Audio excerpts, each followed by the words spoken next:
लेकिन हम सेकुलर थे, हम कांग्रेसी माइंडेड थे, हम कहीं जाना नहीं चाहते थे। क्या आपका कांग्रेस को छोड़कर गुलाम नबी आजाद के साथ जाना गलत फैसला था या सही फैसला था? लेकिन पॉलिटिकली मेरा गलत था, पॉलिटिकली मेरा सुसाइड था। हालांकि चलो नुकसान हमने भी झेला, पार्टी को भी नुकसान हुआ। हमें दे देते तो हो सकता है पार्टी के 4 आदमी बढ़ जाते। बीजेपी ने तो नहीं ऑफर हमने की होगी ना किसी ने भी। बोले कि यहाँ पे अगर कोई डेवलपमेंट करवा सकती है पार्टी, वो कांग्रेस के बिना कोई की। कांग्रेस के अंदर आप अपनी आवाज रख सकते हैं। चीफ मिनिस्टर दूसरी कम्युनिटी का, लेकिन शिवखोड़ी बोर्ड बनाया हमने। मतलब मुफ्ती साहब नहीं इंटरेस्टेड थे उस समय? मैंने सारी कागज कंप्लीट किए थे, मुफ्ती साहब ने उसको डेवर कर दिया। आजाद साहब आए, उनको कहा, उन्होंने कहा क्या है, मैं उनको लेकर गया वहां पे। उन्होंने कहा ठीक है, ये तो अच्छी चीज है, जम्मू रीजन को बेनिफिट होगा, रियासत को बेनिफिट होगा। राइट मिला कि हमने वोट डालना और अपना एमएलए चुनना है। कहीं पे ये नहीं लिखा है कि आप धर्म के नाम पे वोट दोगे तो आप स्वर्ग में चले जाओगे। एमबीबीएस सीटों का मामला हुआ है Shri Mata Vaishno Devi institute of medical excellence में, इसको कैसे देखते हैं? आज ऐसा हुआ कि ये माँ का कहलवा रही है, पूरा हिंदुस्तान के अंदर जो छवि इनकी थी वो खराब हो गई। कहूंगा कि ये जो माता का मंदिर है, जितने भी रिलीजियस जगह हैं, चाहे वो मंदिर हो, मस्जिद हो, गुरुद्वारा हो, वहां जो चढ़ावा चढ़ता है, वहां जो आस्था होती है, उस आस्था के टाइप का ही काम करना चाहिए। और होते हैं कई जगहों पे। आप सपोर्ट करते हैं संघर्ष हम सपोर्ट करते हैं, लेकिन एक इन पे गिला करते हैं कि ये हिंदू पहचानने में दिक्कत करते हैं। कांग्रेस बहुत डाउन हो चुकी है और बीजेपी बहुत बड़ी हो चुकी है, ऐसा है? नहीं, वो कारपेट ऑफिस है ना, पार्टी नहीं है। मैंने सिंपल सी बात कही ना, वो कारपेट ऑफिस चला रहे हैं, वो बिजनेस सेंटर चला रहे हैं। वो आज राहुल गांधी और प्रियंका गांधी कितनी सीरियस है जम्मू कश्मीर को लेकर, जम्मू कश्मीर के मुद्दों को लेकर, जम्मू कश्मीर की जनता को लेकर? देखिए, आज वो महसूस कर चुके हैं कि पार्टी को अगर सर्वाइव करना है तो जम्मू कश्मीर का सर्वाइव होना जरूरी है। आपको लगता है जी अलायंस करना डिसीजन ठीक था कांग्रेस का नेशनल कॉन्फ्रेंस के साथ, या फिर मजबूरी थी? उसमें चालाकी मैं समझता हूँ कि नेशनल कॉन्फ्रेंस की चालाकी थी। नेशनल कॉन्फ्रेंस के लिए जरूरी था, कांग्रेस के लिए जरूरी नहीं था। टूटी गई खुद आप मानते हैं कमजोर चीफ मिनिस्टर उमर अब्दुल्ला इस समय? नहीं, ताकतवर कहाँ से हो, खुद कहता है, आप भी समझते हैं कि अभी तक उसको बिजनेस रूल ही नहीं मिला 1 साल 1.25 साल से। जम्मू कश्मीर को बीजेपी, जब से बीजेपी 47 के बाद झूठ सच सारा इकट्ठा कर इसको बेचती है। आपको लगता है स्टेटहुड आ जाएगा जल्दी? अब जब तक ये दिल्ली में सरकार है, ये इसका मन नहीं है देने के लिए। आना चाहिए और इसमें नुकसान जम्मू को हो रहा है। बदलते जम्मू कश्मीर में सियासत भी बहुत तेजी से बदल रही है, मगर आज भी एक वैक्यूम, एक जगह खाली है पर्सनैलिटी बेस्ड पॉलिटिक्स के लिए। क्योंकि पर्सनैलिटी बेस्ड पॉलिटिक्स ऐसी चीज है जिसमें ना जाति आती है, ना धर्म आता है, ना राजनीतिक दल आता है। लोग सिर्फ एक नेता को उसकी पर्सनैलिटी से पहचानते हैं, और वो वैक्यूम आज जम्मू कश्मीर में एक बहुत बड़े स्थान पर खाली पड़ा है। ऐसे में लोगों को बहुत उम्मीद है कि कोई ना कोई ऑपोजिशन पार्टी ऐसी हो जो उनकी बात रखे। वैसे तो जम्मू कश्मीर में बीजेपी एक बड़ी ऑपोजिशन है 29 विधायकों के साथ, मगर बीजेपी के साथ साथ कांग्रेस को भी लोग ऑपोजिशन की तरह ही मानते हैं, क्योंकि वो सरकार के अंदर भी है और बाहर भी। मगर ऐसे में किसी समय जम्मू की बड़ी राजनीतिक पार्टी होती हुई कांग्रेस आज लगातार लुप्त होती जा रही है, मगर आज भी पर्सनैलिटी बेस्ड पॉलिटिक्स के लिए बहुत बड़ी जगह खाली है। आज के स्ट्रेट ड्राइव में एक ऐसे ही पॉलिटिशियन हमारे साथ होंगे जो बिजनेसमैन भी हैं, पॉलिटिशियन भी हैं, कांग्रेस के कदावर नेता थे, 2 टाइम मंत्री रहे। उसके बाद गुलाम नबी आजाद के साथ जब कांग्रेस के कुछ नेता गए तो वो भी गए, मगर आज वापस कांग्रेस में घर वापसी कर चुके हैं। मेरे साथ होंगे जुगल किशोर शर्मा। बेसिकली पहले रियासी कॉन्स्टिट्यूएंसी से जीता करते थे, अब कॉन्स्टिट्यूएंसी भी बदलकर कटरा हो चुके हैं। तो आज की सियासत में अपने आप को कहां पाते हैं? स्ट्रेट ड्राइव में हम स्ट्रेट खेलने की कोशिश करेंगे, मगर है वो सूर्य कुमार यादव की तरह 360 में शॉट्स लगाने वाले, तो कोशिश करेंगे कुछ शॉट्स लगाने की। जुगल जी नमस्कार। जय माता की। आज की पॉलिटिक्स को कैसे देखते हैं? मैं पहले सीधा सवाल यही करता हूं। आज की पॉलिटिक्स अच्छी है, अब थोड़ी चेंज आई है। जैसे मैं जिक्र कर रहा था दीपक जी कि पहले सियासत जो थी बड़ी सिंपल थी, और हमने देखा भी है, सुना भी है। जो हमसे पहले जब यहाँ सियासतदान चुने जाते थे तो घर बैठे किसी को मैसेज आता था कि आपने कंटेस्ट करना है। अच्छा। और उसको टिकट मिलती थी, और वो फिर इलेक्शन जीतने के बाद वो फील्ड में जाते थे। डेवलपमेंट हो ना हो, लेकिन लोगों के साथ जुड़े रहते थे, लोगों के परिवार के साथ जुड़े रहते थे, लोगों के माल मवेशी तक उनको ध्यान रहता था। हमने काफ़ी किस्से सुने हैं ऐसे। जो जो वक्त चेंज होता रहा, जैसे हम अपनी बात करेंगे कि 2002 में हम इलेक्टेड हुए और लोगों को एक्सेप्टेशन, लोगों को ज़्यादा ज़रूरतें थी, लोग अक्सर ये शिकायत करते थे कि जो एमएलए वोट लेता है उसके बाद नज़र नहीं आता है। लेकिन हमने कोशिश की 2002 के बाद, जिस वक्त हम एमएलए बने और हमारे साथ जितने भी हमारे साथ जो भी एमएलए बने, मतलब 23-24 साल पहले जुगल जी आप पहली बार विधायक बन गए थे 2002 में। उससे कितने साल पहले सियासत शुरू की थी, कितना लंबा अरसा रहा जब तक टिकट मिली? मुझे सियासत में कई दफ़ा सोचता हूँ कि मैं सियासत में आ कैसे चला गया, अच्छा। कैसे पहुंच गया सियासत में। सियासत इस टारगेट से नहीं थी कि मैं एमएलए बनूंगा या मिनिस्टर बनूंगा, इस लिहाज से मैं आज भी कई दफ़ा सोचता हूँ कि यार ये सियासत जितनी कर ली जितनी इससे आगे अब इच्छा नहीं रखनी चाहिए। नहीं, सियासत के हिसाब से तो आप अभी यंग हैं। नहीं, मैं जो आपको बात बता रहा हूँ कि मैंने किसी वजह से हमारे जैसे मेरा जो बर्थ प्लेस है वो रामबन है जी, और वहाँ से हमारे, आपने सुना होगा कि डीडी ठाकुर साहब डिप्टी चीफ मिनिस्टर थे, कोर्ट में जस्टिस भी रहे। उनके साथ मेरे पिताजी की स्टडी हुई थी, इकट्ठे पढ़े हुए थे हम। मेरे पिताजी एक्सपायर हो गए तो मैं उनसे मिलने चला गया। जब मुलाकात हुई तो उनसे मेरे अच्छे रिलेशन हो गए, वो पिताजी के साथ बड़ी अच्छी थी। तो जब भी मैं कोई काम लेकर जाता, हालांकि मैं छोटी एज थी मेरी, 16-17 साल, कुछ एज थी 17 साल, मैं तो वैसे मिलने गया था। तो उन दिनों क्या था कि मैं कटरा में, जैसे मेरा बर्थ प्लेस रामबन है, लेकिन मैं ननिहाल रहता था। ननिहाल वालों ने मुझे लाया था, पिताजी उस वक्त जिंदा थे, उसके बाद पिताजी एक्सपायर हो गए। मैं उस वक्त 5वीं-6वीं क्लास पढ़ता था। तो जब ये डीडी ठाकुर साहब 76 में मिनिस्टर बने, मैं इनसे मिलने चला गया। अच्छा। 76-77 में जब मैं मिला तो मैंने अपनी बाकी इंट्रोडक्शन दी। तो जिस वक्त उनको पता चला, उन्होंने कहा नहीं आप अपने बेटे हो, मेरे आपके पिताजी के साथ अच्छे रिलेशन थे। तो सब जगह चर्चा हो गई कटरा में कि ये जुगल जी उनका है। 80 में उन्होंने इलेक्शन लड़ी, असेंबली की, सारी पार्लियामेंट की लड़ी डीडी ठाकुर साहब ने। तो हम छोटे थे, उसको 17-18 साल एज थी, हम इनके साथ चलते थे। उसमें चर्चा हो गई कि जुगल किशोर की डीडी ठाकुर साहब के साथ बनती है। अच्छा। तो मेरे घर पे कुछ लोग आगे काम करवाने के लिए, तो बहुत से लोगों के हमने काम किए, लोगों की नौकरियां लगी। मुझे ऐसे पकड़ कर ले जाते, ठाकुर साहब को कहो जी हमारी नौकरी। मैंने कई बैंक में लगवाए, आज तो वो रिटायर हुए मैनेजर बनकर। अच्छा।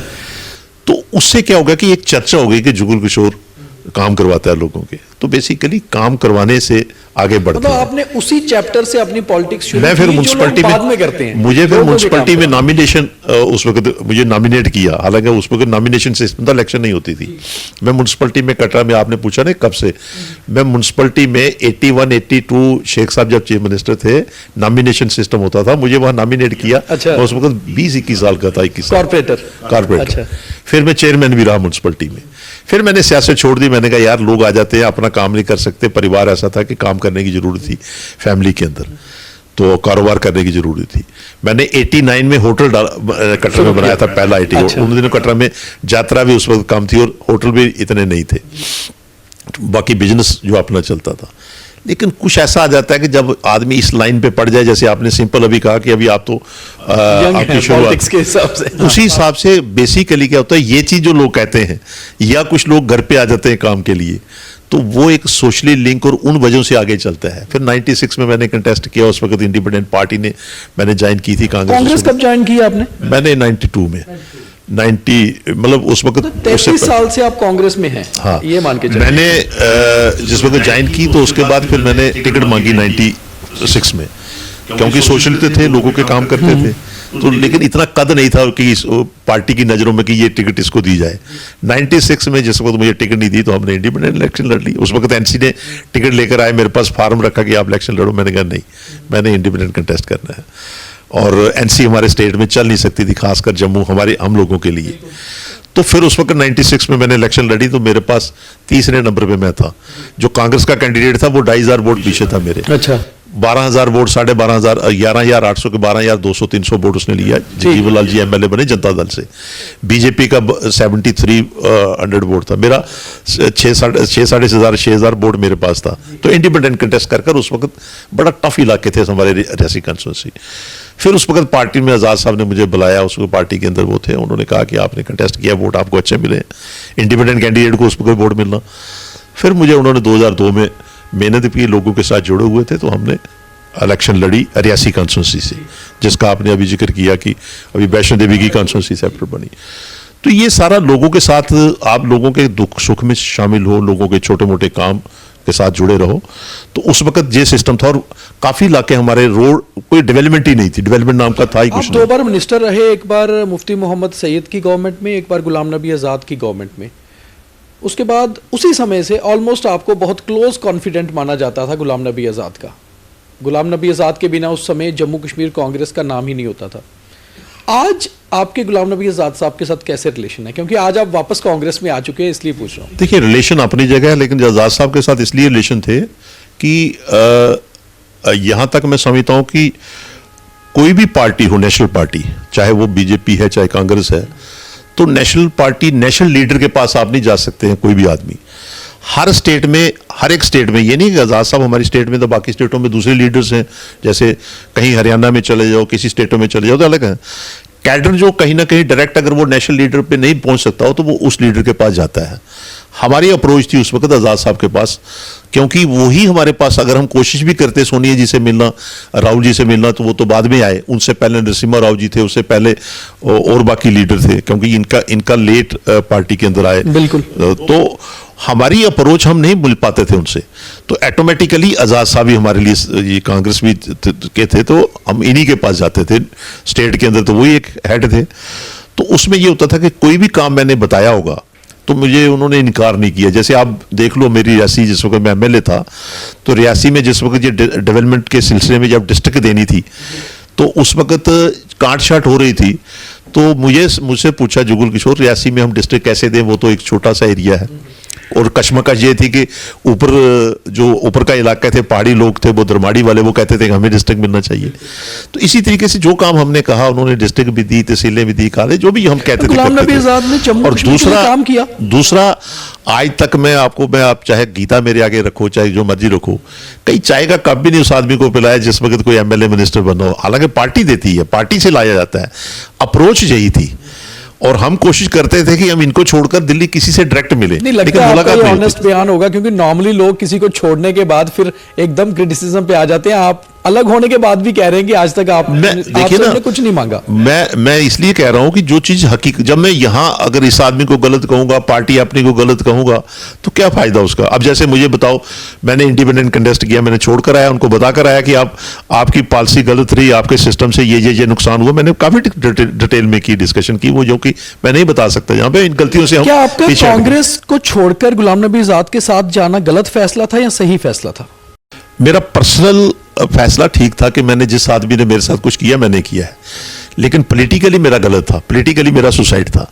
पॉलिटिकली मुझे नुकसान ये हुआ कि अगर आज पॉलिटिकल एंगल से देखें तो अगर उनको नहीं छोड़ा होता तो मैं आज एमएलए होता, इलेक्शन लड़ता। मैं तो 1000 वोट से लूजर हूं। मैंने कोशिश की, जब उनको छोड़कर वापस आया तो मैंने कोशिश की पार्टी को मुझे टिकट दो, हो सकता है दूसरी पार्टी मुझे टिकट दे रही हूं, कुछ पार्टी और भी मेरे पास, क्योंकि पार्टियां तो ढूंढती है ना सब कुछ। बिल्कुल। और हमारी स्टेट में 3 ही पार्टी हैं, या कांग्रेस है, या एनसी है, या बीजेपी है। अप्रोच किसी और ने भी की होगी, लेकिन हम सेकुलर थे, हम कांग्रेसी माइंडेड थे, हम कहीं जाना नहीं चाहते थे। हमने इसीलिए उस वक्त भी रिक्वेस्ट की पार्टी को कि आप हमें दो। पार्टी ने कहा कि नहीं, आप गलत, आप गए थे, आपको नहीं। हालांकि चलो, नुकसान हमने भी झेला, पार्टी को भी नुकसान हुआ। हमें दे देते तो हो सकता है पार्टी के 4 आदमी बढ़ जाते।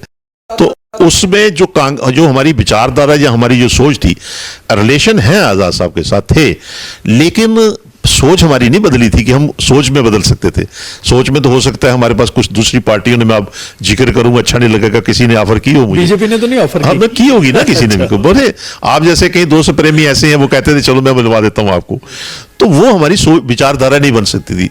और आज भी मैं कहता हूं कि मैं जिस वक्त कांग्रेस के अंदर अभी आया हूं, मैं छोटा सा वर्कर बनकर आया हूं, मुझे ये ख्वाहिश नहीं है कि मैंने इलेक्शन लड़नी है, एमएलए बनूंगा या कुछ और पोस्ट लूंगा, लेकिन यह है कि सोच के मुताबिक आया हूं। और मैं उस एंगल से भी आया हूं, जैसे आपने पहले ही जिक्र किया, कई दफा बात होती है कि यहां पे अगर कोई डेवलपमेंट करवा सकती है पार्टी, वो कांग्रेस के बिना कोई की।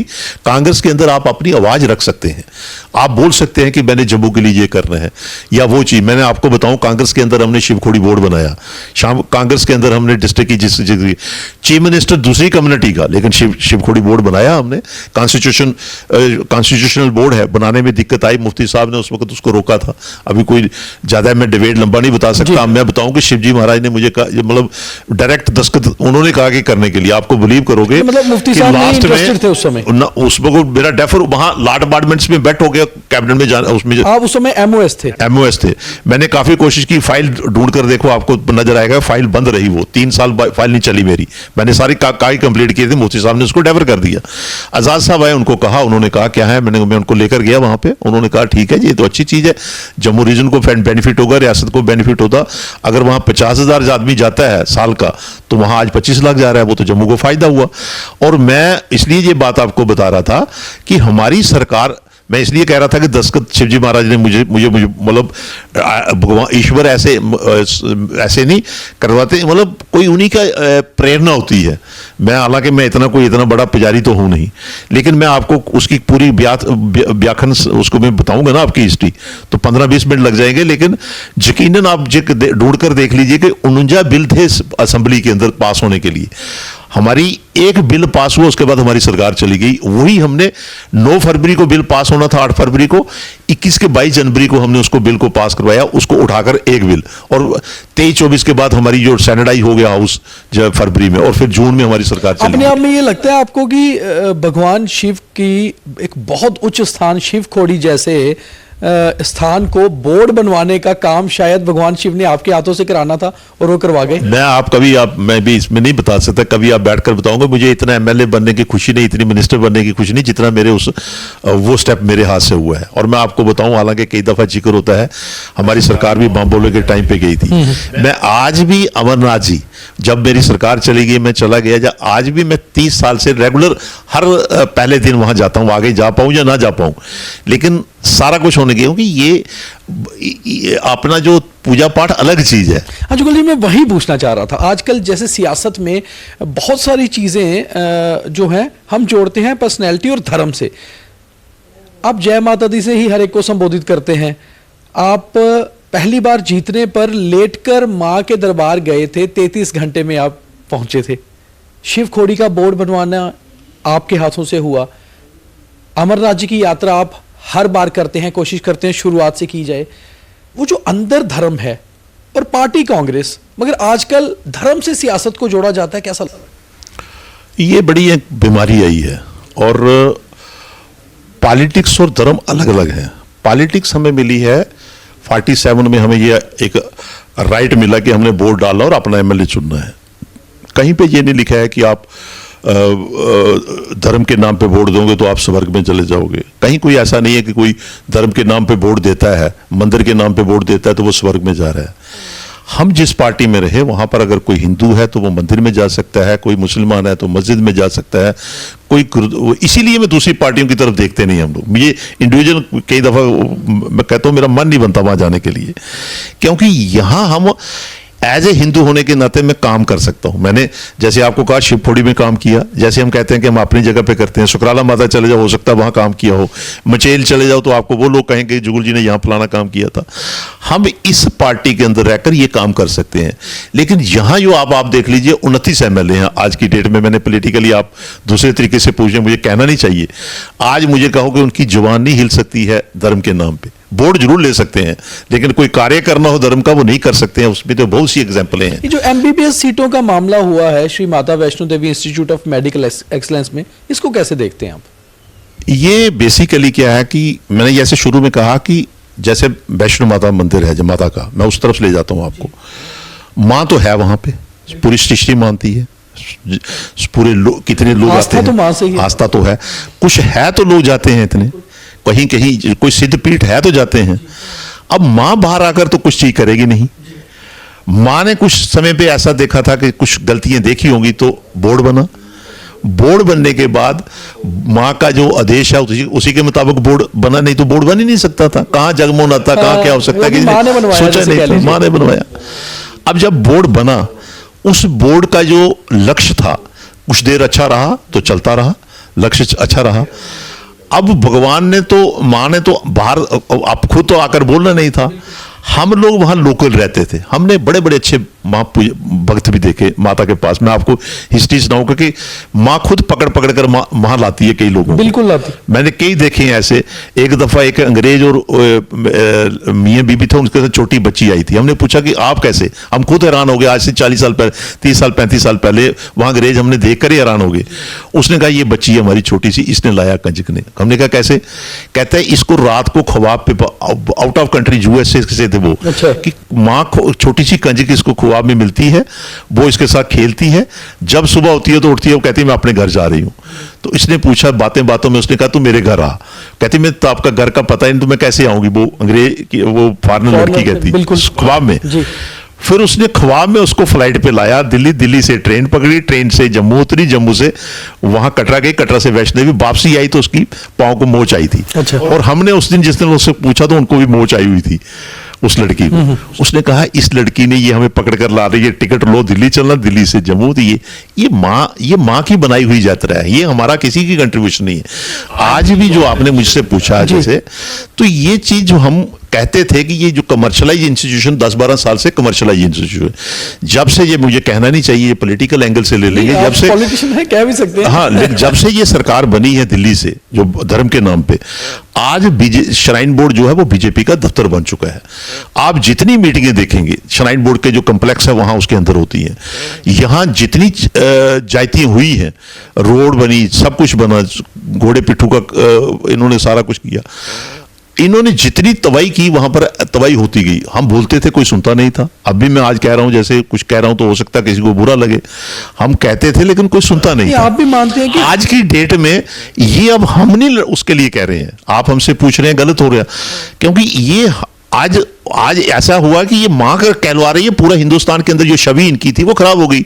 जैसे कई दफा देखते हैं बोर्ड जो बोर्ड बना है, बोर्ड के जो मेंबर हैं, आपको मैं एक बड़ी मजेदार बात बताऊंगा, जो बोर्ड के मेंबर्स हैं, बोर्ड के मेंबर को खुद ही पता नहीं है कि मैं बोर्ड का मेंबर हूं, मैंने करना क्या क्या नहीं करना है। उसको भी सवाल उठ रहे हैं। मैं आपको सिंपल सी बात बताऊं कि अभी पिछले दिनों रोपवे का इशू चल रहा था, उसमें शायद आप पूछे तो मैं उसको बाद में देता हूं, लेकिन मैं एक आपको हाई पावर कमेटी बनी है, हाई पावर कमेटी में एक प्रैक्टिकली बात बता रहा हूं। मेरी आदत है थोड़ी सी मैं साफ बात करता हूं, हालांकि मैं कोई इतना पुजारी नहीं हूं, मैं इतना कोई वो कहूं कि मैं बड़ा पूजा पाठी करता हूं, वो नहीं हूं, लेकिन मैं बात थोड़ी सी स्पष्ट कर देता हूं जो ग्राउंड रियलिटी देखता हूं। और हिंदुस्तान में कोई ऐसी जगह नहीं है मंदिर जहां मैं गया नहीं हूं, और पूरा हिस्ट्री और इतिहास वहां का चेक करता हूं, फिर मैं मजा लेता हूं। मेरे साथ जितनी मर्जी आप उस मंदिरों की बात कर लीजिए। वहां पे क्या हुआ कि हाई पावर कमेटी बनी हुई है, डिविजनल कमिश्नर वहां बैठे हुए, अभी 3-4 महीने पहले की बात है। अशोक वान भी वहां पर मेंबर थे, वो हेड कर रहे थे। सुरेश गुप्ता जी वहां जज हैं, वो भी मेंबर थे, रिटायर्ड जज हैं। और अंशुल गर्ग, चारों लोग बैठे हुए थे। हम 10-20 आदमी थे। मैंने काफी कहा ये रोबे गलत है, जो भी उसमें आस्था और बड़ी चीजें मैंने बात कही, जम्मू को नुकसान होगा, जम्मू रीजन को नुकसान होगा, बहुत सी बातें, आस्था की बातें की, माता इस रास्ते से गई है, ये रास्ते हैं, बालंगा गई, वैष्णो, ये सारी बातें कही। लास्ट में मैंने एक बात कही, मैंने कहा देखिए अशोक जी, आप तीनों चारों जो बैठे हैं, अशोक बान जी थे, सुरेश जी थे, आप पूजा पाठी हैं, हिंदू सनातनी से हैं। मैंने कहा अब हम कोई घर में भी प्रवेश करते हैं तब भी वहां पूजा पाठ कर बिल्कुल, कोई सिंह, कोई अगर हम पत्थर भी रखते हैं मकान का तो भी पूजा पाठ करते हैं। लेकिन मैंने कहा मुझे अफसोस है कि यहाँ जायतियां हो रही हैं। मैंने कहा एक आपको मैं एग्जाम्पल देता हूँ, आप पूछिए जब गुफा बनने लगी थी, डॉक्टर करण सिंह जी को पूछिए, लोगों ने विरोध किया था और फिर उसने मुहूर्त निकाला, पूजा पाठ की। थोड़ा सा हमने सुना है, पता नहीं कहां तक सच है कहां तक नहीं। जैसे ही पहली गुफा बनने लगी, नहीं तो पहले एक ही गुफा थी, उसी से आना उसी से जाना। जब डॉक्टर करण सिंह जी ने शुरुआत कराई, उसमें कोई दुविधा हो गई थी, वो पेंडिंग हुआ था काम, और एक इंजीनियर था, उसको नुकसान हुआ था। मैंने कहा ये जो आप रोप वे लगा रहे हैं, आपकी भी इज्जत खराब होगी, आपको नुकसान होगा। आज मैं हैरान हुआ जब देखा कि संघर्ष समिति उसके घर के बाहर, अशोक बान के घर को मैं दिख रहा था, उसके घर के बाहर बैठकर धरना दे रही थी। ये मैं एक एग्जाम्पल दे रहा हूं। इसी तरीके से जो आपने कहा जैसे एमबीबीएस की, इसमें मैं आपके कहूँगा दीपक जी कि ये शुरुआत ही गलत हुई थी। जो कॉन्स्टिट्यूशन, जब इन्होंने यूनिवर्सिटी की परमिशन ली, लोगों ने जब यूनिवर्सिटी की जगह दी वहां पर लोगों ने, तो ये लोगों को ये था कि इसका हमें बेनिफिट होगा, यूनिवर्सिटी बनेगी। वहां 3 जगह लोकेटेड डिसाइड कर रहे थे हम, उस वक्त छोटे छोटे पॉलिटिक्स में नहीं थे उस वक्त, लेकिन हम देखते थे कि 3 लोकेशनें फिक्स हो रही थी। लेकिन उन लोगों ने जिद की थी कि यहां बनाओ, हम जगह देंगे आपको। जगह मीन एक्वायर की है, श्राइन बोर्ड ने एक्वायर की है घर वो की, जगह। बिल्कुल। तो जब वहां बनी तो उनको ये था कि यहाँ पर यूनिवर्सिटी बनेगी, हम लोगों को, हमारे बच्चों को एडमिशन मिलेगी, हमारे लोग बच्चे पढ़ेंगे, ये होगा वो। और उस वक्त सब्ज बाग यही दिखाए गए थे उनको कि यूनिवर्सिटी बनने से आपके बच्चे यहाँ पर पढ़े लिखे निकलेंगे, हम आपके लिए एक छोटा सा स्कूल भी बनाएंगे जहाँ पर जो बच्चे पढ़ेंगे, फिर बाद में इंजीनियर यहाँ से बनेंगे। लेकिन जब जो भी बनती है, अब कई दफा कोई हम सरकार के ऊपर भी दोषी, सरकार के स्टेटमेंट के ऊपर दोषी कह सकते हो, सीएम ने जो स्टेटमेंट दिया है, लेकिन जब परमिशन लेती है कोई एनजीओ, जो सोसाइटी बनती है, वो अपना प्रपोजल देती है, उस वक्त इनको चाहिए था कि अपने प्रपोजल में ये चीजें ऐड करनी चाहिए थी। हिंदू मिnority को भी ऐड करना चाहिए था, उन लोगों को जहां से जमीन ली उनको भी कहीं ना कहीं परसेंटेज रखनी चाहिए थी, और उसके बाद बारीदार पुजारी जो वहां से निकाले थे, 5% उनको भी परसेंटेज रखनी चाहिए थी। तो ये सारी चीजें उस वक्त एक डिक्टेट, अब जैसे गवर्नर जब कोई बनता है, कोई फौजी था उस वक्त गवर्नर, उस वक्त आए, उसने अपने तरीके से कहीं भी पैसा आ गया है यूटिलाइज करना है, ना उसको सनातन धर्म के साथ वाबस्तगी थी, ना कोई आस्था के साथ थी, उनका वन पॉइंट था कि पैसा आया हमने बनाना। आपको लगता है इसको आस्था के साथ ज्यादा रखना चाहिए, ना कि बिजनेस के साथ, कि श्राइन बोर्ड क्या कुछ नया बनाएगा, उससे बेटर है ज्यादा ये होना चाहिए कि यात्रा को कैसे बेहतर किया जाए? कहूंगा कि ये जो माता का मंदिर है, जितने भी रिलीजियस जगह हैं, चाहे वो मंदिर हो, मस्जिद हो, गुरुद्वारा हो, वहां जो चढ़ावा चढ़ता है, वहां जो आस्था होती है, उस आस्था के टाइप का ही काम करना चाहिए, और होते हैं कई जगह पे। अब गुरुद्वारे में चले जाओ, दरबार साहब में चले जाओ, वहां तो वो अपनी आस्था से बाहर कोई बात नहीं करेंगे, छोटे से लेकर बड़ा तक वहां पर वही सेवा करते हैं, सेवा भाव होती है। आज तृप्ति बालाजी चले जाओ आप, वहां पर तृप्ति बालाजी की, वो अपनी आस्था से हटकर बात नहीं करते हैं। वहां अगर उन्होंने डायरेक्शन दी है कि धोती डालकर कोई आदमी पूजा करेगा, वो धोती डालकर करता है। तो आप कहीं पे भी उनका जो, मैं वहां ये लगता है, इन जगहों पे जाकर आप चले जाओगे तृप्ति बालाजी, आपको लगता है कि कहीं मंदिर पे आप आए हो।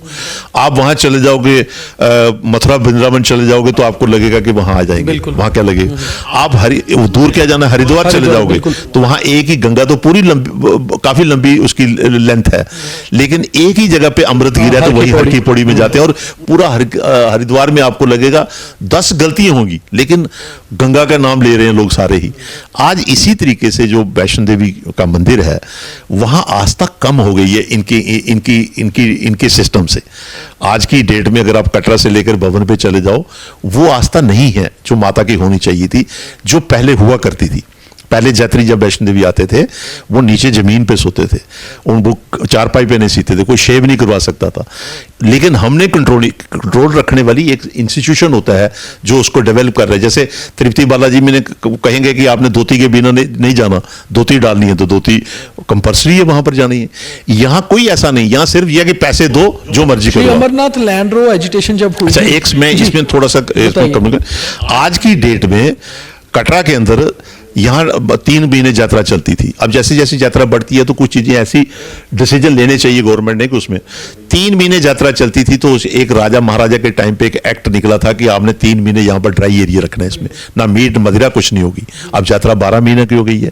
अब जब इंस्टीट्यूशन इतना बनना है तो इसकी एफर्ट्स होनी चाहिए, कानून बनाओ, 15-20 किलोमीटर के रेडिश में ये चीजें नहीं होनी चाहिए। आप चाहते हैं कि मैंने असेंबली, मैंने कौंसिल में क्यूडी लगाया था, क्योंकि जिस वक्त मैं एमएलए बना उस वक्त मैं सरकार में था, मैं भी इतना ज्यादा हम डेवलपमेंट की तरफ थे, हमारा इलाका बड़ा पिछड़ा हुआ था, हम उस फोकस में थे, हम कोई कानून शुनून के ये नहीं थे। बहुत बड़ी खबर बनी थी, मैंने अपर हाउस में मैंने क्यूडी लगाई असेंबली में, मैंने बिल पेश किया, मैंने बिल पे आप रिकॉर्ड निकाल कर देखे, मैंने बिल एक पेश किया कि इसका एक हमें ये ड्राई एरिया होना चाहिए 20 किलोमीटर 15 किलोमीटर एरिया, क्योंकि इस वक्त हर 3 महीने हम कहते हैं कि कटरा में मांस मदिरा, हम एसडीएम 5 किलोमीटर का रेडिश में हर 3 महीने 4 महीने के बाद ऑर्डर निकालता है। तो क्यों ऐसा है? गवर्नर एलजी है, चेयरमैन है, उसने परमानेंट ऑर्डर गवर्नमेंट निकालना चाहिए। मैंने असेंबली में किया, उस वक्त बीजेपी के लोग थे, उन्होंने रिफ्यूज किया, सरकार उनकी थी, कोलिशन थी महबूब के साथ, हाँ इन्होंने रिप्लाई दिया वो नहीं बना, नहीं जी करेंगे। इसी तरीके से हमने इसका बिल भी पेश किया था यूनिवर्सिटी का, जो आज जरूरत पड़ रही है इसको अमेंडमेंट करने के लिए, हमने उस वक्त रखा था। मैंने कहा था कि इसमें मैंने उस वक्त 2 इशू रखे थे उसमें, कि मैंने ये नहीं था कि मिnority के लिए, हमने कहा था कि जिनकी जमीन गई है उनको उनके बच्चों को एडमिशन मिलनी चाहिए, पुजारी बारीदारों को मिलनी चाहिए, उस वक्त रखा था। अब मां भगवती की आशीर्वाद से ये जो घटना हुई है, अब तो लगेगा कि कुछ ना कुछ इसमें अमेंडमेंट होगी तो ये चीजें मिलेंगी। तो इसलिए मैं कहूंगा कि ये आस्था के साथ जो आपने कहा कि जब आस्था है, माँ है वहां पे, तो इन चीजों का कंट्रोल कर कर अच्छे धार्मिक लोग मेंबर होने चाहिए, जो पूजा पाठी हो, जो इसकी आस्था की तरफ समझते हो। तो आज संघर्ष समिति निकली है, मुझे यकीन है कि जिस तरीके से, जिस भाव से निकली है वो ये चीजें करेगी। लेकिन बदकिस्मती है कि जो उनकी वजह से, जो बांबोले की वजह से 14 एमएलए संघर्ष समिति से बने थे, आज वही एमएलए 29 बने हैं और वो संघर्ष समिति के पीछे पड़े हैं, वो इसको कामयाब नहीं होने दे रहे हैं। लेकिन हम लोगों से अपील करेंगे, मैं भी उनके साथ हूं जब मुझे कहेंगे, क्योंकि हम सपोर्ट करते हैं संघर्ष हम समिति को? सपोर्ट करते हैं, लेकिन एक इन पे गिला करते हैं कि ये हिंदू पहचानने में दिक्कत करते हैं। जैसे आपने मुझे शिवखोड़ी के लिए कहा, मैं पार्टी ये कोई आपने भी बहुत इंसान बड़ी की बात कही, हिंदू को पहचानने में दिक्कत करते हैं, क्योंकि ये जिस वक्त इलेक्शन आती है मैं देखता हूं कि ये उसी तरफ चलते हैं जो धर्म के नाम पे चलते हैं, ये उन्हीं के साथ चलते हैं वहीं पे। अब मैंने उन लंबी चौड़ी बातों, लेकिन आज वो समझ चुके हैं कि हम गलत ट्रैक पे थे। आपके घर की बात करते हैं, कांग्रेस की। आपने घर वापसी तो कर ली है, मगर घर बिखरा पड़ा है। कांग्रेस को वापस रिवाइव करना, 6 एमएलए जीते, वो भी जम्मू रीजन से 1। अब क्या कांग्रेस चिंतन मंथन कर रही है कि वापस थोड़ा सा अपने आप को, जो हमारी ग्राउंड थी, बैटल ग्राउंड थी जम्मू रीजन, उस पर काम किया जाए? देखिए, मैंने पहले ही कहा आपको कि हमने छोड़कर नुकसान हुआ, मुझे भी, पार्टी को भी नुकसान हुआ, मुझे मीन की जो भी हमारे साथ साथी थे, तो से लोग चले गए। और चिंतन मंथन की जो आप बात कर रहे हैं, पार्टी कर रही है। अब बेसिकली मुकाबला जो सामने है वो पार्टी नहीं है। आज की डेट में अगर आप कहो बीजेपी पार्टी है, वो पार्टी नहीं है, वो एक कारपोरेट ऑफिस है। उसकी मैं डेफिनेशन डिटेल में नहीं जाऊंगा। आप सिंपल सी बात है कि 570 दफ्तर अगर जिस पार्टी के हों और 5 स्टार जैसे, कांग्रेस बहुत डाउन हो चुकी है और बीजेपी बहुत बड़ी हो चुकी है, ऐसा? नहीं, वो कारपोरेट ऑफिस है ना, पार्टी नहीं है। मैंने सिंपल सी बात कही ना, वो कारपोरेट ऑफिस चला रहे हैं, वो बिजनेस सेंटर चला रहे हैं। अब मुझे बताओ कि जब आपने लोगों की सेवा करनी है, लोगों की दुख दर्द के साथ शामिल होना है, तो आप अपना दफ्तर बनाकर लोगों की सेवा करोगे क्या? वो तो उनका अपना, फिर कैसे मुकाबला होगा जुगल जी? मुकाबला है, टफ है। और लेकिन अभी जो चिंतन मंथन की आप बात की है कि जैसे अभी राहुल जी ने इनिशिएटिव लिया है, टीम उसकी अच्छी है, उनकी अच्छी है, और आप वो ले रहे हैं। अब कुछ चीजें हैं, अब उसमें मैं नहीं आपसे कहूंगा कि कहां कहां पे गलती है, लेकिन लगता है कि अब जैसे अभी जो ऑर्गेनाइजेशन बनाई जा रही है, जैसे अभी डिस्ट्रिक्ट, मैं तो अभी थोड़े ही दिन मुझे ज्वाइन किए हुए, तो वापसी ज्वाइन करने के बाद कैसे देख रहे हैं कांग्रेस को? पुराने वाला घर लग रहा है या बदला बदला सा लग रहा है? नहीं, जब आप कहीं बाहर महीना 1-2 महीने रह कर आओ, अपना जो घर जिस वक्त आ जाओ ना, अपना बेड वही अच्छा लगता है, बेडरूम वही अच्छा लगता है मुझे, उस एंगल से अच्छा बदला लगा। हुआ है, बदला हुआ है यहाँ पे? नहीं, ऐसा नहीं है, थोड़ा बहुत होगा, लेकिन कुछ ना कुछ चीज इसमें, जैसे चिंतन मंथन हो रहा है, ये काफी चीजें चेंज करेंगे। अब दिल्ली का जो कंसेप्ट है, अब वो उसी पैटर्न पे चल पड़ा है कि जो मुकाबला करने के पैटर्न पे। नेशनल लेवल पर जो कांग्रेस है, आप तो पुराने कांग्रेसी रहे हैं, आपको पता है, वो आज राहुल गांधी और प्रियंका गांधी कितनी सीरियस हैं जम्मू कश्मीर को लेकर, जम्मू कश्मीर के मुद्दों को लेकर, जम्मू कश्मीर की जनता को लेकर? देखिए, आज वो महसूस कर चुके हैं कि पार्टी को अगर सरवाइव करना है तो जम्मू कश्मीर का सरवाइव होना जरूरी है, और उसी एफर्ट से उन्होंने उनसे थोड़ी सी जो नीचे लेवल पे थे कुछ गलतियां हुई, करवाई उनसे। ये जो इस लास्ट इलेक्शन हुई तो उन्होंने इसीलिए अलायंस किया था, हालांकि अलायंस की उस वक्त जरूरत नहीं थी। इंडिया जो ब्लॉक है, उसी तरीके से जो इन्होंने यहाँ एफर्ट्स की और जो इलेक्शन जो पे इनिशिएटिव लिया, पर्सनली राहुल गांधी जी, कभी आज तक ऐसा नहीं हुआ, पर्सनली राहुल गांधी जी जम्मू कश्मीर में उमर जी के साथ बैठकर उन्होंने नेगोशिएशन कर बेआउट निकाला था। अब बदकिस्मती ये थी कि कुछ डिसीजंस गलत हुए थे, उसमें किस किस का दोष है मैं उसमें नहीं जाऊंगा कि कहां कहां पे गलती हुई थी। आपको लगता है जी अलायंस करना डिसीजन ठीक था कांग्रेस का नेशनल कॉन्फ्रेंस के साथ, या फिर मजबूरी थी? उसमें चलाकी मैं समझता हूं कि नेशनल कॉन्फ्रेंस की चलाकी थी। नेशनल कॉन्फ्रेंस के लिए जरूरी था, कांग्रेस के लिए जरूरी नहीं था। और कांग्रेस के लिए जरूरी इसलिए था कि इंडिया ब्लॉक के हिसाब से, जो मेरी अपना नजरिया हो सकता है। एनसी के लिए इसलिए था कि अक्सर श्रीनगर के अंदर जो पार्टियां चल रही थी उसमें यही शिकायत रहती थी कि अगर कोई सेंटर के साथ रिलेशन है तो उसको वोट नहीं मिलेंगे, तो सेंटर के साथ जिसके रिलेशन है उसको वोट नहीं मिलते थे। जैसे महबूबा जी को भी नुकसान हुआ और आज़ाद साहब को भी वही नुकसान हुआ, उसे नजरिए से देखें तो। दूसरा, यहाँ जो आपने कहा, उस वक्त एक कश्मीर के अंदर भी ये मैसेज था कि एनसी शायद बीजेपी के साथ कहीं ना कहीं मिली हुई है। एनसी ने ही ज्यादा अप्रोच की है, जो मेरे पास इंफॉर्मेशन है, कांग्रेस को जी। और कांग्रेस ने फिर उस वक्त नेचुरली थोड़े इंडिया ब्लॉक के भी लिंक्स थे, उसकी वजह से भी इंडिया ब्लॉक उसको छोड़ना नहीं चाहता था कि जहां भी इलेक्शनें हों तो मोस्टली सभी स्टेटों में अलायंस से चल रहे थे, अपने जितने भी कोलीग्स थे, अपनी जितने भी उसके पार्टनर थे। कैबिनेट विस्तार की बात हो रही है, कांग्रेस हिस्सा बनेगी कैबिनेट का प्रॉपर अलायंस के रूप में, क्योंकि आप पहले भी तो नेशनल कॉन्फ्रेंस के साथ रही हैं। नहीं, अलायंस में तो पार्टनर बनना चाहिए, आप लेकिन हाँ पार्टनर बनना चाहिए, लेकिन इस वक्त जो कांग्रेस ने एक तो स्टेट का मुद्दा उठाया, ओके स्टेट वापस आए तो उसके बाद है, और ठीक भी है, जिस वक्त तो यूटी में कुछ है ही नहीं ऐसा कोई कि जिससे आप इस वक्त तो जो यूटी की हर जगह खुद आप मानते हैं कि कमजोर चीफ मिनिस्टर उमर अब्दुल्ला इस समय? नहीं, ताकतवर कहां से हो, खुद कहते हैं, आप भी समझते हैं कि अभी तक उसको बिजनेस रूल ही नहीं मिला 1 साल 1.25 साल से। क्योंकि बेसिकली जो मैं समझता हूं कि जो हमारी बड़ी बदकिस्मती है इस रियासत की, इस यूटी की, जम्मू कश्मीर के हम लोगों की, और खासकर जम्मू के लोगों की, दिल्ली की जो सरकार है वो पावर नहीं देना चाहती है। हालांकि जितने ये विधायक है ये भी समझते हैं, जो जाकर वहां बोल नहीं सकते हैं। मैंने वही तभी कहा ना कि कांग्रेस एक पार्टी है, आप मुझसे पूछते हो मैं कितना खुलकर बोल रहा हूं। बीजेपी के किसी आदमी को बैठाओ वो खुलकर नहीं बोलेगा, वो सिर्फ मोदी जी कहेगा और कुछ इससे आगे पीछे नहीं चल सकता है। ये कांग्रेस में वजह है। और यहां जो बात बोलेंगे हमारी भी कान खींचे जाते हैं, कहीं हम गलत बोलते हैं तो खींचते थे, अभी तो मैं थोड़ी देर हुआ आया हूं, लेकिन उससे पहले खींचते थे। आज मैं आपसे ये कहूंगा कि हमारी इसलिए बदकिस्मती है कि जम्मू कश्मीर को बीजेपी, जब से बीजेपी 47 के बाद झूठ सच सारा इकट्ठा कर कर इसको बेचती है। आज भी आप देख लिए बिहार में इलेक्शन हुई, कोई रिकॉर्ड निकाल कर देखिए भाषण में, वो जम्मू कश्मीर बिक रहा था, 370 को हमने ये किया, फलानी चीज की, इन लोगों को बेवकूफ बनाया। जहां ये कहा था कि आपकी जमीन भी हिफाजत रखेंगे, आपकी नौकरियों को कुछ नहीं होगा, आपका कारोबार को कुछ नहीं होगा, ये सब खत्म हो गया। आपको लगता है स्टेटूट आ जाएगा जल्दी? अब जब तक ये दिल्ली में सरकार है, ये इसका मन नहीं है देने के लिए। आना चाहिए और इसमें नुकसान जम्मू को हो रहा है, जम्मू के लोगों को हो रहा है, हम लोगों को हो रहा है। कश्मीर को कोई नुकसान नहीं है। ये नहीं है कि वो कश्मीर का कल्चर, कश्मीर का सिस्टम अलग है। जम्मू के लोग जो हैं, जिन्होंने पूरी देशभक्ति की है, उनको नुकसान है। आज ही देख लीजिए आप, सिंपल सी बात है, आज जैसे अभी आप यहाँ पे जो MBBS का जो इशू बना है, या आज वहाँ जो जितनी चीजें हो रही हैं, वो सारी तवज्जो जो ऊपर दिल्ली से आएगा वो अपनी डिक्टेटरशिप चलाता है। आप मंत्री भी रहे हैं जम्मू कश्मीर में, और वो ऐसा दौर था कि कश्मीर में अच्छी खासी मिलिटेंसी भी थी, 2 टाइम जब आप मिनिस्टर रहे। आज आप हालातों को कैसे देखते हैं जम्मू कश्मीर के, क्या बेहतर हुए हैं?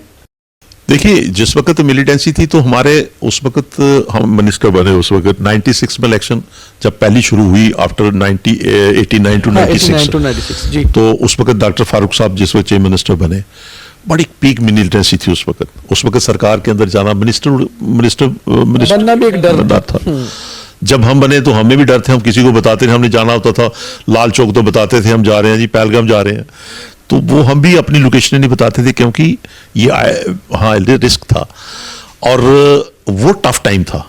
आज जो मिलिटेंसी, आज जो आप कह रहे हैं, आज ये डिस्टर्बेंस तो छोटी छोटी चलती रहेगी आज, लेकिन सबसे बड़ी बात यह है कि जिसकी दिल्ली सरकार है, या दिल्ली सरकार के जो LOP लीडर हैं, वो आज लाल चौक में खुद विदाउट स्कोटिव घूमते हैं, मीडिया में आप लोगों को कहते हैं देखो यहाँ तो कोई खतरा नहीं है। अब जब वहां उनके स्टेटमेंट को मैं तो काउंटर नहीं कर सकता ना, जब वो खुद कहते हैं कि यहाँ हालात ठीक है, तो इसका मतलब कि हालात तो ठीक है। इससे बढ़िया और कहाँ होंगे? अब ये दिल्ली, मैंने सिंपल सी बात कही, दिल्ली वालों की नीयत नहीं है कि जम्मू कश्मीर को वो फ्री करें, क्योंकि ये उनको एक प्रॉपर्टी मिली है, उनको एक जैसे उनके पास मंदिर का इशू था, अब ये जम्मू कश्मीर का इशू है, इसको बेचने के लिए, चाहे वो पुलवामा के नाम पे बेचे, चाहे पहलगाम के नाम पे बेचे, चाहे अदर्स के नाम पे बेचे, उनकी तो दुकानदारी है जी। जुगल जी, जब गुलाम नबी आजाद की पार्टी उनकी छोड़ के आप वापस आए कांग्रेस में, मुलाकात हुई उनसे या उनको फोन पे बताया कि मैं वापस कांग्रेस ज्वाइन कर रहा हूं, या नहीं? मैंने जिस वक्त, ये तो 1 साल हुआ ना उनको छोड़े हुए जी, 1 साल 1.25 साल चुनाव जब आपने लड़ा, जब चुनाव लड़े तो मैंने उनको कहा कि मैं जा तो लोगों के बीच में जाऊं तो यहाँ आपके पास खड़ा रहूं, तो इसलिए है नहीं क्यों, मैंने कहा ये आपकी कुछ हमारे फैसले ऐसे गलत हुए जिसकी वजह से ये नुकसान हुआ, तो आप इजाजत दीजिए, मैं निकलूंगा। कहते क्या करोगे? मैंने कहा मैंने तो देखना है, कुछ ना कुछ करना है, वापस जाऊंगा घर जहां था। अब आप जो मैंने अपनी ड्यूटी देनी थी वो दी है, और मैंने कहा हमारी सोच तो वही है। अब वो उनका मन था या नहीं था, वो क्या है क्या नहीं, लेकिन जब मैं यहाँ घर का दरवाजा खोलने लगा, ये घर के दरवाजे बंद थे, इन खिड़की से मैं जा नहीं सकता था, तो जिस वक्त दरवाजे बंद थे तो फिर मेरे पास कोई ऑप्शन नहीं थी, इलेक्शन ऊपर से नोटिफिकेशन निकल गई थी। फिर हमने सब लोगों ने प्रेशर डाला कि आप इंडिपेंडेंट कंटेस्ट करो, जो भी लोग थे, क्योंकि लोगों के साथ जुड़े हुए थे। इंडिपेंडेंट कंटेस्ट किया हमने। फिर उसके बाद अभी ज्वाइन करने से पहले 2 महीने 3 महीने पहले कोई डेथ हुई थी वहाँ रियासी में, वो आए थे, मैं उनके साथ था। रिलेशन हर आदमी के एक दूसरे के साथ होते हैं। अभी देख लीजिए आजाद साहब, अंबिका सोनी जी के हस्बैंड जी की डेथ हुई थी, जो हमारी जनरल सेक्रेटरी रही हैं। मुझे फोटो दिखाया किसी ने, वो वहाँ थे। आज भी उनके रिलेशन में कोई फर्क नहीं, कहीं पे भी कोई इंसान है। पर्सनल रिश्ते अलग होते हैं और पॉलिटिकल आपका सिस्टम अलग होता है। हाँ, आप ये मानते हैं? रिलेशन अपनी जगह पे है ना। पॉलिटिक्स क्या चीज है? पॉलिटिक्स मैंने सिंपल आपको कहा कि हमें वोट का राइट मिला है, 5 साल का नुमाइंदा आपने चुनना है, 5 साल के नुमाइंदे के लिए वोट मिला है। रिलेशन अपनी जगह, रिलेशन तो सभी जगह आप देखते हैं कि अभी आपने देखा, मैं किसी एक का नाम लूंगा तो अच्छा नहीं लगेगा, हर आदमी एक दूसरे से मिलता है। बहुत लंबे समय तक आप गुलाम नबी आजाद के साथ रहे, उनके साथ एक बड़े नेता के रूप में आज भी उनको देश में देखा जाता है। बहुत कैलकुलेशंस के बहुत माहिर हैं। बहुत से लोग आज भी पॉलिटिकल गलियारों से ये बात करते हैं कि शायद अभी गुलाम नबी आजाद की एक इनिंग बाकी है। लगता है आपको? नहीं, हमें भी तो लगता है। पॉलिटिकली आदमी तो इसी वक्त इनिंग खेलता है। अब चलो ये उनकी, अब मैं उसमें ज्यादा नहीं कहूंगा कि क्या है, लेकिन अच्छे हैं, विजनरी हैं और पॉलिटिकल आदमी। आखिरी सवाल है, अपना पॉलिटिकल करियर अब आप कैसे देख रहे हैं कांग्रेस में? पार्टी ज्वाइन की, वोट देंगे। अभी कोई ऐसी कोई टारगेट नहीं है किसी भी चीज का कि क्या करना क्या नहीं करना। वो अब ये चीजें जब पार्टी के अंदर चली हो, आप सरेंडर कर दो। जब मैंने कोई डिमांड नहीं, मैंने, आपने देखा होगा जब मैंने भाषण दिया, लोग आए थे, मैंने कहा मेरी कोई पोस्ट, मैं कोई पोस्ट नहीं मांग रहा हूँ, कोई इलेक्शन नहीं लड़ रहा हूँ। हम आए हैं पार्टी, और जिस वक्त मैंने ज्वाइन किया उस वक्त देखा बिहार के रिजल्ट निकले और पार्टी को नुकसान हुआ। तो जब हमने ज्वाइन करना था 4 दिन पहले, 11 तारीख को ये रिजल्ट निकला, 19 तारीख को मैं ज्वाइन कर रहा हूँ। तो सभी जगह चर्चा थी कि शायद ये ज्वाइन करें या ना करें, लेकिन हमने कहा नहीं, हमारा घर है, सुख दुख में तो हम एक दूसरे के साथ ही हैं। बैसाखियों पर आ चुकी कांग्रेस को वापस खड़ा करने में आप अपना क्या रोल देख रहे हैं? जो मेरी पार्टी ड्यूटी लगाएगी हम उसमें करेंगे। मैं तो अपने तरीके से, हम जितना सरमाया हमारे पास है, जितने लोग हैं जो हैं, वो तो उनके आगे हमने रख दिए। अब यहाँ पार्टी जो कहेगी उसमें क्या, कोई ऐसा नहीं है जो जितना हम कर सकते हैं। लेकिन अब सिंपल सी बात है कि हम पार्टी के अंदर आए हैं, जो पार्टी की ड्यूटी, जो पार्टी की सोच होगी उसके मुताबिक चलेंगे। जहां हमारी जरूरत पड़ेगी कुछ कहने की, करने की, तो मेरी आदत है स्ट्रेट फॉरवर्ड, मैं तो बोल देता हूं कहीं ना कहीं। जुगल जी, 30-32 सालों का रिश्ता आपका कांग्रेस से है और कहते हैं कि जब भी कोई कम बैक करता है, चाहे हम बॉबी देओल की बात करें, अक्षय खन्ना की, या फिर रोहित शर्मा की, जब कोई कम बैक करता है तो बड़ा जबरदस्त होता है। आपका कम बैक हो चुका है। अब कोई बड़े रोल के लिए कांग्रेस की आप पे नजर है, या आपको लगता है कि आप जनता में कुछ बड़ा कर सकते हैं, लोगों के लिए कुछ बेटर और ज्यादा कर सकते हैं? देखिए, आपने बात बड़ी अच्छी की। जब एक्टर कहीं पे चला जाता है, फ्लॉप हो जाता है, तो कोई ना कोई अच्छी पिक्चर ले आता है। आपका जो कहने का नजरिया वो है। लेकिन मैंने आपको कहा कि इंडिविजुअल मैं सेटिस्फाइड हूँ। जो मुझे माँ भगवती ने दिया, माता के चरणों में रहते हैं, एमएलए भी बने, मिनिस्टर भी बने, एमएलसी भी बने, सेटिस्फाइड हूँ। परिवार ठीक है, कारोबारी दृष्टि से ठीक है, कारोबारी तो हैं हम। रही बात पार्टी की कि जो घर, जिस वक्त घर जो बुजुर्गों ने बनाया हो, मन करता है कि एक कमरा और बनाया जाए, उसको पक्का किया जाए, कच्चा किया जाए, ये सारी चीज़ें चलती हैं लाइफ की। तो यहाँ हमें मौका मिलेगा पार्टी के लिए अच्छा काम करने के लिए। वो जो पार्टी कहेगी, हम अपनी तरफ से भी कहेंगे, वो हम करेंगे, उसमें क्या है। वो तो पार्टी के लिए भी करेंगे, लेकिन हमारा सबसे इस वक्त जो इशू है वो है कि हमने जम्मू को कैसे सेव करना है, जम्मू को कैसे आगे ले जाना है। जम्मू के अंदर जो इश्यूज हैं उन पे कहाँ कहाँ पे कौन कौन सी डिबेट और कहाँ कहाँ पे डिस्कशन करनी है, वो ज़्यादा है, और ये ज़्यादा इस वक्त हमारे लिए जी है।